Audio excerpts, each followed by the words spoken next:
चंद्रयान-3 जहां जा रहा है वो जगह कितनी भयानक है जान लीजिए।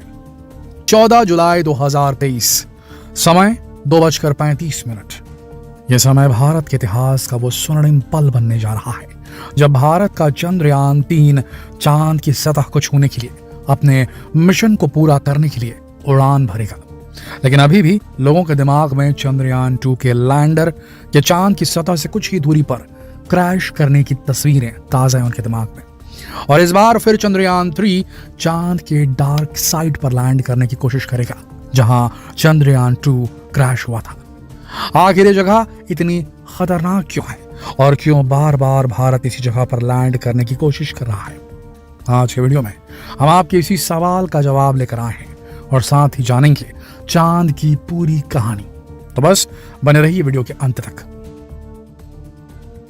दोस्तों, चांद पृथ्वी का एकमात्र नेचुरल सैटेलाइट है। यह पृथ्वी से 3,84,000 किलोमीटर की दूरी पर है। मनुष्य हमेशा से ही चांद के रहस्य जानने के लिए उत्सुक रहता है और इसीलिए जैसे जैसे टेक्नोलॉजी ने तरक्की की, चांद पर जाने की कोशिशें भी तेज हो गई और आखिरकार 20 जुलाई 1969 को नील आर्मस्ट्रॉन्ग ने चांद की सतह पर अपना पहला कदम रखा। उसके बाद से आज तक पूरी दुनिया के वैज्ञानिक चांद के रहस्यों को सुलझाने में लगे हुए हैं। सबसे पहला सवाल तो यही था कि चांद की उत्पत्ति कैसे हुई। चांद की उत्पत्ति आज से 4.5 अरब साल पुरानी मानी जाती है। तब पृथ्वी भी अपने निर्माण की प्रक्रिया से गुजर रही थी। उसी समय थिया नाम का एक विशाल ग्रह पृथ्वी से टकराया। यह मंगल ग्रह जितना विशाल बताया जाता है। यह ग्रह 15 किलोमीटर प्रति सेकंड की रफ्तार से पृथ्वी से टकराया था। इस टक्कर की वजह से कई हल्के पदार्थ के टुकड़े पूरे स्पेस में फैल गए और फिर धीरे धीरे ग्रेविटेशनल फोर्स की वजह से ये एक दूसरे से जुड़ गए।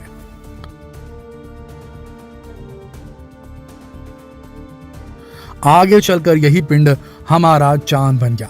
चांद स्पेस का 5वां सबसे विशाल नेचुरल सैटेलाइट है। क्षेत्रफल के मुताबिक चांद का क्षेत्रफल साउथ अफ्रीका के क्षेत्रफल जितना है और इस हिसाब से हमारी पृथ्वी में 9 चांद समा सकते हैं। चांद दिखने में भले ही गोलाकार लगता है लेकिन ये गोल नहीं है बल्कि अंडाकार होता है। चंद्रमा की गुरुत्वाकर्षण शक्ति कम होने के कारण इसका कोई वायुमंडल नहीं है। इस वजह से यहाँ मौसम भी नहीं होते। चांद के दिन का तापमान 180 डिग्री सेल्सियस और रात का तापमान -153 डिग्री सेल्सियस होता है। चांद की अपनी कोई रोशनी भी नहीं होती और चांद की जो चमकीली इमेज हमें दिखती है वो चांद पर पड़ने वाली सूरज की रोशनी का रिफ्लेक्शन होता है। इसके अलावा चांद पर गुरुत्वाकर्षण ना होने के कारण चांद पर जाने के बाद व्यक्ति का वजन जो धरती पर था वो चांद पर जाने के बाद उतना नहीं रहता। चांद पर जाकर वजन कम हो जाता है। जब सूरज और धरती के बीच में चांद आ जाता है उसे चंद्र ग्रहण कहा जाता है और इस समय धरती के कुछ हिस्से में बिल्कुल अंधेरा हो जाता है। दोस्तों, चांद अपने आप में न जाने कितने रहस्य समेटे हुए है और एक और सबसे बड़ा रहस्य जिस पर से अभी तक पर्दा नहीं उठा है वो है चांद का डार्क साइड। ये चांद का वो हिस्सा है जो कि धरती से दिखाई नहीं देता। इसे फार साइड भी कहते हैं। अब आप सोच रहे होंगे कि फार साइड यानी दूर का हिस्सा, तो समझ में आता है, लेकिन ये डार्क साइड क्या है, इसका अर्थ क्या है? जो हमेशा छिपा रहता है, दिखता नहीं है। यहाँ डार्क साइड का अर्थ अंधेरे में रहने वाला हिस्सा नहीं है।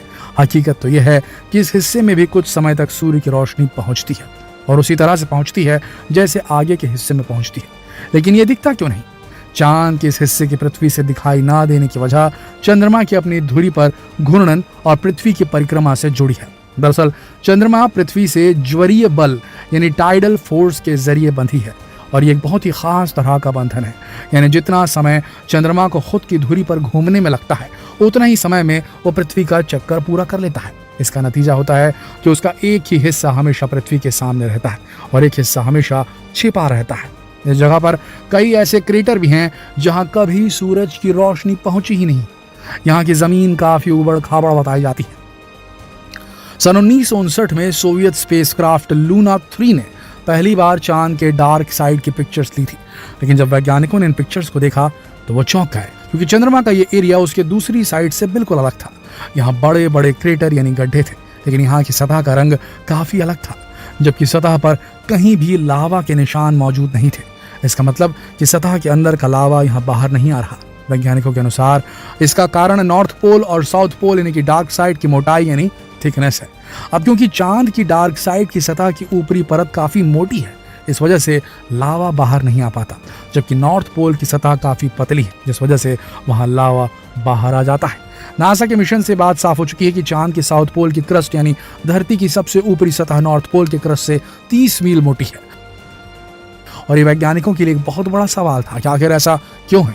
तो काफी एडवांस सुपर कंप्यूटर ने एक ऐसे रहस्य को उजागर किया जिसे सुनने के बाद आप भी हैरान रह जाएंगे। इन थ्योरीज में बताया गया कि जब थिया पृथ्वी की सतह से टकराया था तो उसकी टक्कर से एक नहीं बल्कि 2 चांदों का निर्माण हुआ था।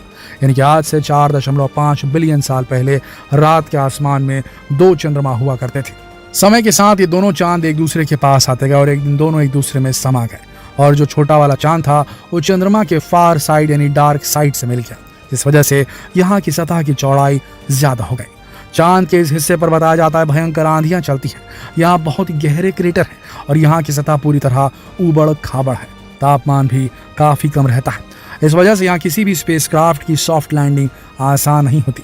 लेकिन ये वही जगह है जहाँ चंद्रयान 1 मिशन में पानी की खोज की गई थी।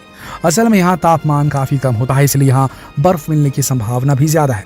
वहीं यहाँ तक सूर्य से आने वाला रेडिएशन भी नहीं है, इसीलिए यहाँ जीवन के निशान मिलने की भी उम्मीद है।